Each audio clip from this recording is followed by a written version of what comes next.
Good morning students. Last class में हमने transition elements के बारे में जो हमने पढ़ा था, आज उसी की सीरीज़ का दूसरा पार्ट है। और जो फर्स्ट पार्ट में हमने जो डिस्कस किया था वो मेनली हमने डिफाइन किया था डी ब्लॉक एलिमेंट्स को, ट्रांजिशन एलिमेंट्स को, उन दोनों के बीच में हमने डिफरेंस पढ़ा था। और उसके बाद हमने उनकी पोजीशन पढ़ी थी, पीरियोडिक टेबल में क्या पोजीशन है।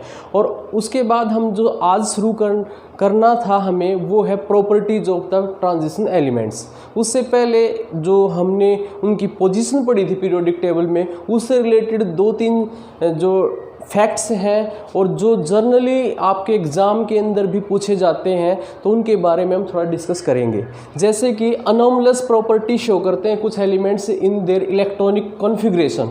सबसे पहले तो general electronic configuration of the transition elements. जो ट्रांजिशन एलिमेंट्स हैं, ये बहुत बार पूछा गया क्वेश्चन है जो आपके एग्ज़ाम के अंदर, general electronic configuration of the transition elements. तो this is the general electronic configuration 3d10 1 to 10 electron, 4s 1 to 2 electron. ये जनरल इलेक्ट्रॉनिक कॉन्फ़िगरेशन है ट्रांजिशन एलिमेंट्स की। अब हम जो अनोमलस इलेक्ट्रॉनिक कॉन्फ़िगरेशन है 3d सीरीज़, 4d सीरीज़ और 5d series के अंदर, उसके बारे में डिस्कस करेंगे। पहले है 3d सीरीज़। 3d सीरीज़ को अगर हम इसके अंदर इलेक्ट्रॉनिक कॉन्फ़िगरेशन में जो अनोमलस बिहेवियर दिखाते हैं वो 2 एलिमेंट्स हैं, क्रोमियम और कॉपर। क्रोमियम और कॉपर कैसे? क्रोमियम, इसकी जो इलेक्ट्रॉनिक कॉन्फ़िगरेशन है ये भी एग्ज़ाम के अंदर पूछी जाती है। क्रोमियम की इलेक्ट्रॉनिक कॉन्फ़िगरेशन होनी ऐसे चाहिए थी 3d4 और 4s2, but due to completely half electronic configuration, the completely half electronic configuration and completely filled electronic configuration, these are the two stable electronic configurations. So chromium achieve completely half electronic configuration and show anomalous electronic configuration 3d5 4s1। ये chromium की electronic configuration है। ऐसे ही copper, जो copper होता है वो भी ऐसे ही दिखाता है। वैसे होना ये चाहिए 3d9 और 4s2, बट एक्चुअल में होता ये है 3d10 और 4s1। और ये किस कारण से होता है? ये completely half field electronic configuration के कारण से क्रोमियम अचीव करता है, और इस टाइप की इलेक्ट्रॉनिक कॉन्फ़िगरेशन कॉपर अचीव करता है due to completely filled D subshell.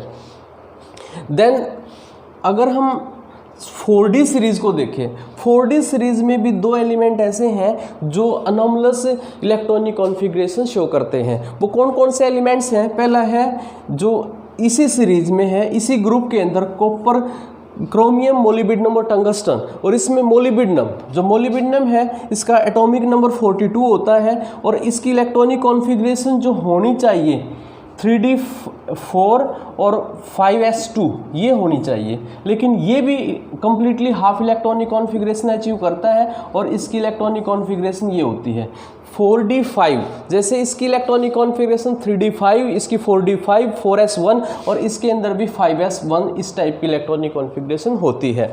और सिल्वर की इलेक्ट्रॉनिक कॉन्फ़िगरेशन, ये इस टाइप के क्वेश्चन जनरली आपके एग्ज़ाम के अंदर जो एक कॉमन जो क्वेश्चन होता है उसमें 1 मार्क्स के क्वेश्चन इस टाइप के पूछे जाते हैं। और सिल्वर की इलेक्ट्रॉनिक कॉन्फ़िगरेशन ये भी like copper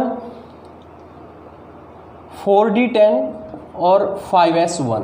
this is the electronic configuration of silver. This is the electronic configuration of silver. तो अब हमने ये पढ़ा है कि 3d सीरीज़ के अंदर जो 2 एलिमेंट्स हैं जो अनोमलस इलेक्ट्रॉनिक कॉन्फ़िगरेशन शो करते हैं वो है क्रोमियम। क्रोमियम की होती है 3d5 और 4s1, और कॉपर की होती है 3d10 और 4s1। अगर हम 4d सीरीज़ की बात करें तो इसमें होता है मोलिब्डेनम। मोलिब्डेनम की होती है 4d5 और 5s1, और सिल्वर की होती है वो है 4d10 और 5s1, ये इलेक्ट्रॉनिक कॉन्फ़िगरेशन होती है।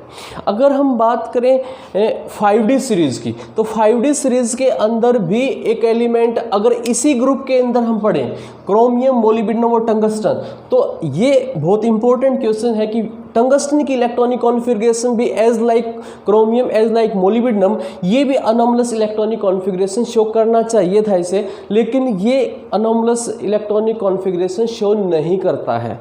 जो टंगस्टन है उसकी एज यूजुअल जो इलेक्ट्रॉनिक कॉन्फ़िगरेशन होती है वो होती है टंगस्टन की 5d4 और 6s2, यही इलेक्ट्रॉनिक कॉन्फ़िगरेशन होती है। यानी कि अगर हम इसी ग्रुप की बात करें तो इस ग्रुप के अंदर दो एलिमेंट ऐसे हैं जो अनोमलस इलेक्ट्रॉनिक कॉन्फ़िगरेशन शो करते हैं और कंप्लीटली हाफ फिल हो जाते हैं, और s के अंदर एक इलेक्ट्रॉन रह जाता है। लेकिन अगर मैं बात करूं 5d सीरीज़ की और वो टंगस्टन की मैं बात करूं, तो tungsten anomalous electronic configuration show नहीं करता है और ये कंप्लीटली हाफ फिल नहीं होता है। इसके अंदर d के अंदर 4 इलेक्ट्रॉन होते हैं, s के अंदर 2 इलेक्ट्रॉन होते हैं। अगर हम इसी ग्रुप के अंदर बात करें प्लेटिनम, और इस ग्रुप के अंदर प्लेटिनम एक ऐसा एलिमेंट है जो अनोमलस इलेक्ट्रॉनिक कॉन्फ़िगरेशन शो करता है। टंगस्टन अनोमलस शो नहीं करता है, प्लेटिनम और गोल्ड ये दोनों ही अनोमलस इलेक्ट्रॉनिक कॉन्फ़िगरेशन शो करते हैं। According to electronic configuration of platinum, इसकी इलेक्ट्रॉनिक कॉन्फ़िगरेशन होती है 5d8 होना चाहिए था और 4s2 ऐसा होना चाहिए था, लेकिन एक्चुअल में जो इसकी इलेक्ट्रॉनिक कॉन्फ़िगरेशन जो फाइंड है वो है, जो डिफाइंड इलेक्ट्रॉनिक कॉन्फ़िगरेशन है वो ये है 5d9 और 4s1, ये भी अनोमलस इलेक्ट्रॉनिक कॉन्फ़िगरेशन शो करता है। लेकिन इसके ऊपर जो एलिमेंट इस ग्रुप में के अंदर होते हैं वो अनोमलस प्रॉपर्टी शो नहीं करते हैं। अगर हम गोल्ड के बारे में पढ़े तो gold anomalous electronic configuration show करता है और इसके अंदर 5d10 और 4s1 इलेक्ट्रॉनिक कॉन्फ़िगरेशन होती है। तो ये कुछ फैक्ट्स थे जो पीरियोडिक टेबल में ट्रांजिशन एलिमेंट्स के अंदर जो फैक्ट्स थे, इनके ऊपर डायरेक्ट क्वेश्चन आ जाता है और इनकी इलेक्ट्रॉनिक कॉन्फ़िगरेशन के बारे में जनरली पूछा जाता है। तो ये इनकी इलेक्ट्रॉनिक कॉन्फ़िगरेशन है। ये बहुत बार क्वेश्चन पूछा गया कॉपर और क्रोमियम की, ऐसे मोलिब्डेनम और सिल्वर की, ये दोनों चारों अनोमलस होते हैं, एक ही ग्रुप में होते हैं, ये टॉप टू बॉटम चलते हैं, लेकिन उसी ग्रुप में टंगस्टन शो नहीं करता है 5d सीरीज़ में। इस सीरीज़ में 5d सीरीज़ के अंदर प्लेटिनम और गोल्ड ये दोनों ही अनोमलस इलेक्ट्रॉनिक कॉन्फ़िगरेशन शो करते हैं। तो ये तो हमारा लास्ट जो हमने उनकी पोजीशन पढ़ी थी उनके बारे में जस्ट थोड़ी सी और ब्रीफ पढ़ा है हमने, जो फैक्ट्स थे उस ट्रांजिशन सीरीज़ में। अब हम पढ़ेंगे properties of transition elements. Properties of transition elements, अभी तक जो प्रॉपर्टीज़ की हम बात करें, properties of transition elements, properties, जो फर्स्ट प्रॉपर्टी हम ट्रांजिशन एलिमेंट की general electronic configuration, general properties हैं ट्रांजिशन एलिमेंट्स की। उसके बाद हम 3D की प्रॉपर्टीज़ का कंपैरिजन 4D और 5D से भी उनको कंपेयर करेंगे और बताएंगे कि कैसे 3D डिफरेंट है 4D और 5D सीरीज़ से। अभी हम इनकी जनरल इलेक्ट्रॉनिक कॉन्फ़िगरेशन प्रॉपर्टीज़ पढ़ेंगे। जो पहली प्रॉपर्टी है वो है atomic radius, atomic radius, atomic radius. अगर इस प्रॉपर्टी के बारे में अगर हम पढ़ते हैं एटॉमिक रेडियस के बारे में, एटॉमिक रेडियस, इसके अंदर 3 टाइप के क्वेश्चन अराइज होते हैं। 3 टाइप से हम इसको एक्सप्लेन करेंगे। एटॉमिक रेडियस ट्रांजिशन एलिमेंट्स का कहाँ है? ट्रांजिशन एलिमेंट्स हैं, इनका एटॉमिक रेडियस s ब्लॉक और p ब्लॉक के बीच में लाई करता है। ये क्वेश्चन भी आता है why transition elements are called transition elements. इनको ट्रांजिशन एलिमेंट क्यों कहते हैं? क्योंकि इनकी जो प्रॉपर्टीज़ हैं, जैसे कि अभी प्रॉपर्टीज़ में हमने एटॉमिक रेडियस हम देखेंगे, इनका एटॉमिक रेडियस s ब्लॉक और p ब्लॉक के बीच में लाई करेगा। और इसीलिए ये s ब्लॉक जैसे जैसे हम क्यों लाई करेगा, s ब्लॉक से इनका एटॉमिक रेडियस स्मॉलर होता है, s ब्लॉक से स्मॉलर होता है और p ब्लॉक से लार्जर होता है एटॉमिक रेडियस। फर्स्ट जो प्रॉपर्टी है वो एटॉमिक रेडियस, उसमें हमने बताया कि जो ट्रांजिशन एलिमेंट्स होते हैं उनका एटॉमिक रेडियस एस ब्लॉक और पी ब्लॉक के बीच में लाई करता है, इसीलिए इनको ट्रांजिशन एलिमेंट भी कहते हैं। और प्रॉपर्टी भी एस ब्लॉक और पी ब्लॉक के बीच में लाई करते हैं। एटॉमिक रेडियस से रिलेटेड बहुत सारी प्रॉपर्टी जिसको on the basis of atomic radius से ही एक्सप्लेन करते हैं, तो सारी प्रॉपर्टी एस ब्लॉक और पी ब्लॉक के बीच में लाई करते हैं, इसीलिए ट्रांजिशन एलिमेंट्स को ट्रांजिशन एलिमेंट कहा जाता है। अब देखो, अगर एस ब्लॉक और पी ब्लॉक के बीच में कैसे लाई करेगा, अगर हम लेफ्ट टू राइट चलते हैं in a period we if left to right अगर हम चलते हैं, लेफ्ट से राइट की तरफ चलते हैं, तो एटॉमिक रेडियस डिक्रीज होता है, decreases atomic radius, atomic radius decrease होता है। क्यों डिक्रीज होता है? अगर एटॉमिक रेडियस की हम बात करें तो एटॉमिक रेडियस डिक्रीज होता है, जैसे हम लेफ्ट टू राइट चलते हैं तो एटॉमिक रेडियस डिक्रीज होता है, और इसका डिक्रीज होने का कारण क्या होता है? Due to increase in effective nuclear charge. Effective nuclear charge increase हो जाता है, और इफेक्टिव न्यूक्लियर चार्ज इंक्रीज होने से जो एटॉमिक रेडियस होता है वो डिक्रीज होता है। तो एटॉमिक जो इफेक्टिव न्यूक्लियर चार्ज है वो इंक्रीज होता है, इसीलिए एस ब्लॉक का साइज सबसे बड़ा होता है, फिर डी ब्लॉक का साइज होता है, फिर पी ब्लॉक का होता है। तो एस ब्लॉक से इनका साइज स्मॉलर होता है और पी ब्लॉक से इनका साइज लार्जर होता है। पहला तो जो रीजन है वो एस ब्लॉक और पी ब्लॉक के बीच में लाई करने वाला एटॉमिक रेडियस, उसको हमने एक्सप्लेन किया भी। अब हम इसके बारे में, एटॉमिक रेडियस के बारे में और पढ़ते हैं। अगर एटॉमिक रेडियस का मैं एक ग्राफ प्लॉट करता हूँ, अभी हमने बताया कि स्किन का एस और पी ब्लॉक के बीच में लाई करता है। अभी हम पढ़ेंगे कि अगर मैं एक ग्राफ प्लॉट करता हूँ, ये रेडियस है और यहाँ एटॉमिक नंबर है, एटॉमिक नंबर है। अब हम ट्रांजिशन सीरीज की बात करेंगे। अभी हमने एस ब्लॉक और पी ब्लॉक के बीच में लाई करता है। अब ट्रांजिशन सीरीज में जैसे एटॉमिक नंबर 21, अगर 3D सीरीज की मैं बात करूं तो 3D सीरीज में ऐसे डिक्रीज करता है एटॉमिक रेडियस। ये 3D सीरीज है। इसके अंदर एक एक्सप्लेनेशन हम ये करेंगे कि पहले तो एटॉमिक रेडियस डिक्रीज करता है, बीच में भी हाफ के बाद लगभग कांस्टेंट हो जाता है, और in the end atomic radius smaller increase करता है। एक तो हम यही एक्सप्लेन करेंगे। Atomic radius D block transition element का एटॉमिक रेडियस होता है एस ब्लॉक और पी ब्लॉक के बीच में लाई करता है। क्यों लाई करता है? क्योंकि जैसे जैसे हम लेफ्ट टू राइट चलते हैं तो इफेक्टिव न्यूक्लियर चार्ज इंक्रीज होता है, और इफेक्टिव न्यूक्लियर चार्ज इंक्रीज होता है तो एटॉमिक रेडियस डिक्रीज होता है। इसलिए एस ब्लॉक से इनका साइज स्मॉलर होता है और पी ब्लॉक से ट्रांजिशन एलिमेंट का साइज लार्जर होता है। अगर हम ट्रांजिशन सीरीज में लेफ्ट टू राइट चलें, ट्रांजिशन सीरीज में अगर लेफ्ट टू राइट चलें तो एटॉमिक रेडियस डिक्रीज होता है, मिडिल में जाने के बाद लगभग कांस्टेंट हो जाता है, और in the end atomic radius increase होता है। इसका क्या कारण होता है? सबसे पहले हम बात करते हैं लेफ्ट टू राइट। अगर 3D सीरीज में लेफ्ट टू राइट चले तो due to increase in effective nuclear charge, जैसे जैसे लेफ्ट टू राइट चलते हैं तो इफेक्टिव न्यूक्लियर चार्ज इंक्रीज होता है, इसी कारण से एटॉमिक रेडियस डिक्रीज हो जाता है। इन द मिडिल में जाने के बाद अब क्या हो जाता है? अगर मैं ऐसे ट्रांजिशन एलिमेंट्स को बनाऊं तो जैसे जैसे हाफ फिल्ड हो जाएगा, डी सब सेल के अंदर 10 इलेक्ट्रॉन आ सकते हैं। जैसे ही 5 के बाद कंप्लीटली हाफ फिल्ड होने के बाद इलेक्ट्रॉन की पेयरिंग शुरू हो जाती है, तो इलेक्ट्रॉन रिपल्सन शुरू हो जाता है। जैसे ही इलेक्ट्रॉन की पेयरिंग शुरू होगी तो इलेक्ट्रॉन रिपल्सन शुरू हो जाता है।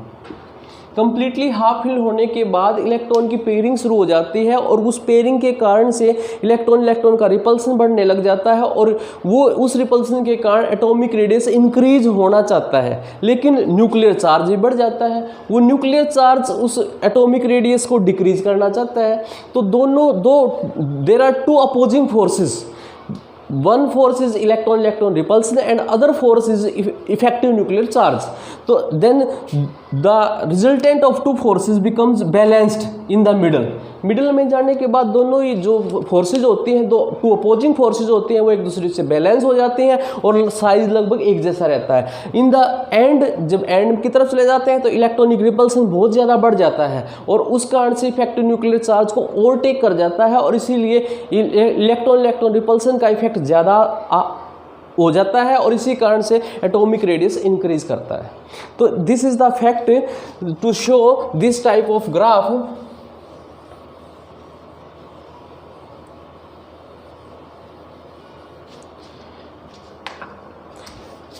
सबसे फर्स्ट हमने बताया एटॉमिक रेडियस में एस और पी ब्लॉक के बीच में लाई करता है डी का साइज। दूसरा हमने बताया अगर 3D सीरीज की बात करें हम, तो 3D सीरीज में लेफ्ट टू राइट चलते हैं तो पहले डिक्रीज होता है, फिर कांस्टेंट हो जाता है, फिर इंक्रीज हो जाता है, इन द एंड इंक्रीज हो जाता है।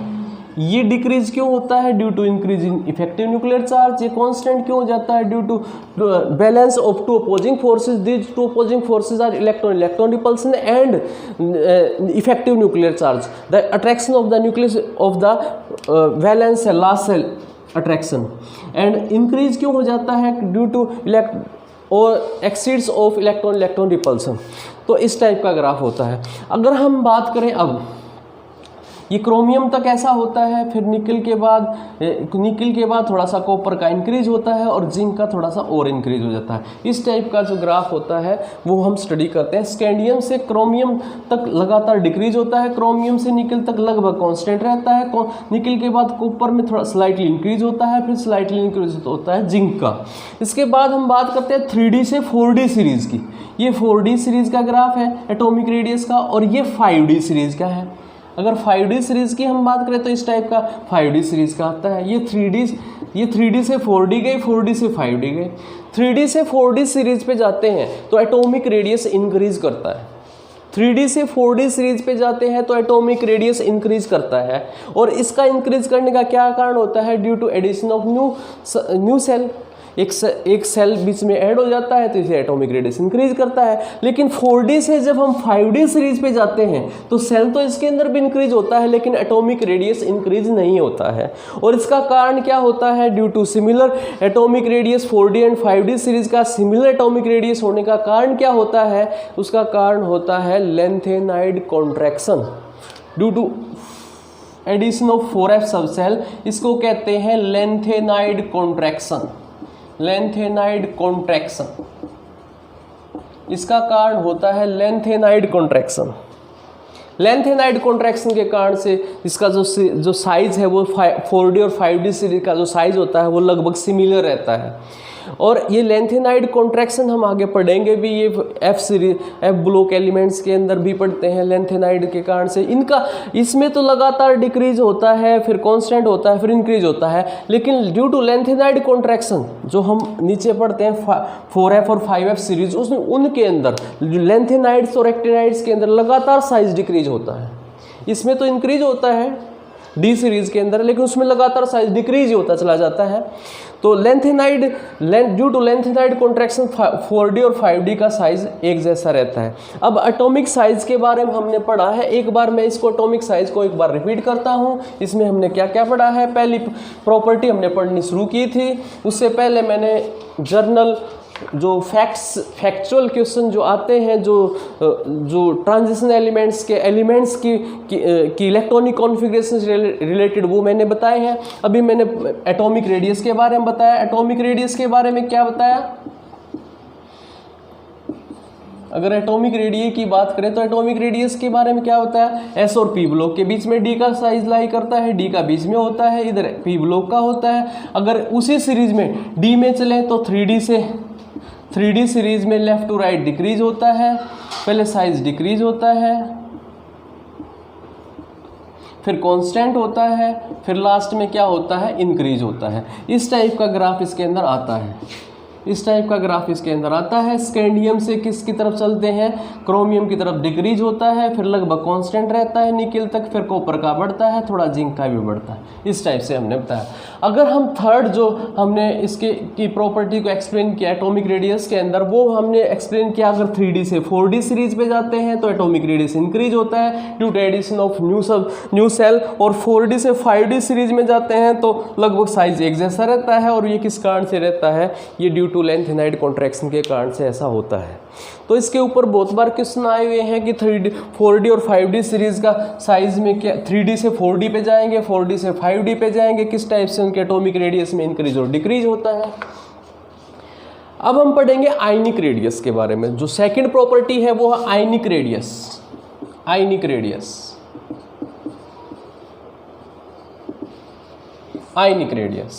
वैसे आयनिक रेडियस की अगर हम के बारे में हम एक्सप्लेन करें तो आयनिक रेडियस, ये transition metals are all elements are metals due to metallic property they show plus oxidation state, और प्लस ऑक्सीडेशन स्टेट होने के कारण से ये क्या बनाते हैं, दे फॉर्म कैटायन, और due to cation their atomic radius से आयनिक रेडियस स्मॉलर होता है।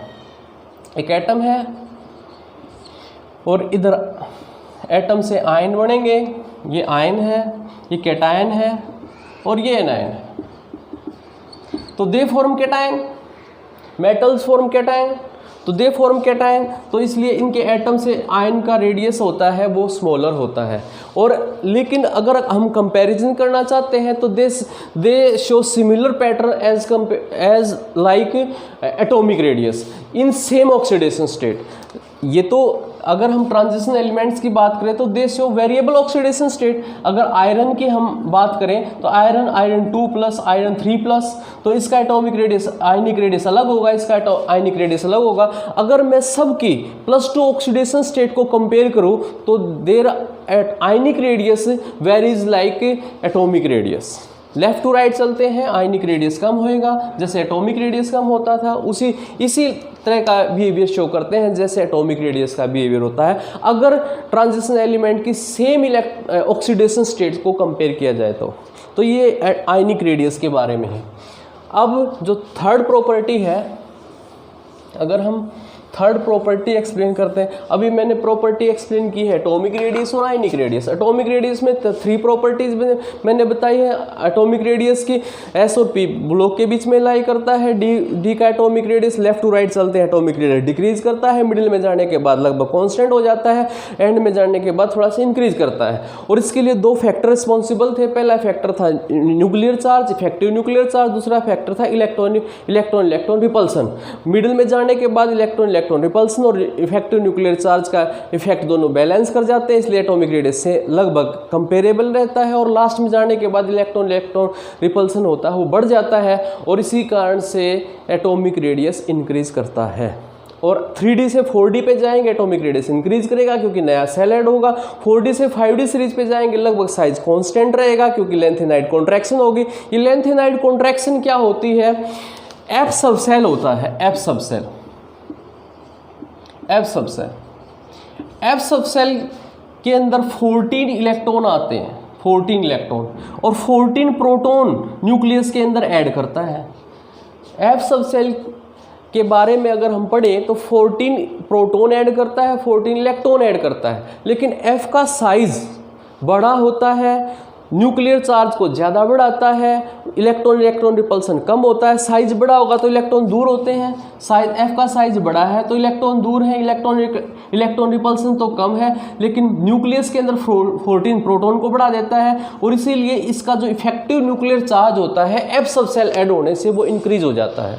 एफ सबसेल ऐड होने से इफेक्टिव न्यूक्लियर चार्ज इंक्रीज हो जाता है, और इसी कारण से एफ सबसेल के कारण से लेंथेनाइड कॉन्ट्रैक्शन आती है। 4F के कारण से लेंथेनाइड कॉन्ट्रैक्शन और 5F ऐड होने से एक्टेनाइड कॉन्ट्रैक्शन आती है। और ये कॉन्ट्रैक्शन क्या होती है, लगातार साइज को डिक्रीज करती है। कॉन्ट्रैक्शन क्यों डिक्रीज करती है, क्योंकि एफ सबसेल 14 प्रोटॉन न्यूक्लियस के अंदर ऐड होता है, जिसके कारण से न्यूक्लियर चार्ज बढ़ता है, और एफ सबसेल के अंदर जो 14 इलेक्ट्रॉन ऐड होते हैं वो इलेक्ट्रॉन दूर होते हैं क्योंकि साइज बड़ा होता है, और उस साइज बड़ा होने के कारण से न्यूक्लियर की पावर ज़्यादा बढ़ जाती है और लास्ट सेल को ज़्यादा अट्रैक्ट करता है, और इसी कारण से वो साइज को बढ़ने नहीं देता। अब हम पढ़ेंगे डेंसिटी के बारे में। थर्ड जो प्रॉपर्टी है वो है डेंसिटी।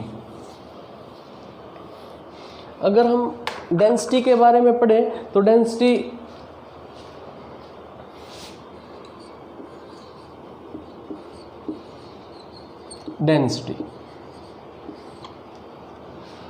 अगर हम डेंसिटी को एक्सप्लेन करें,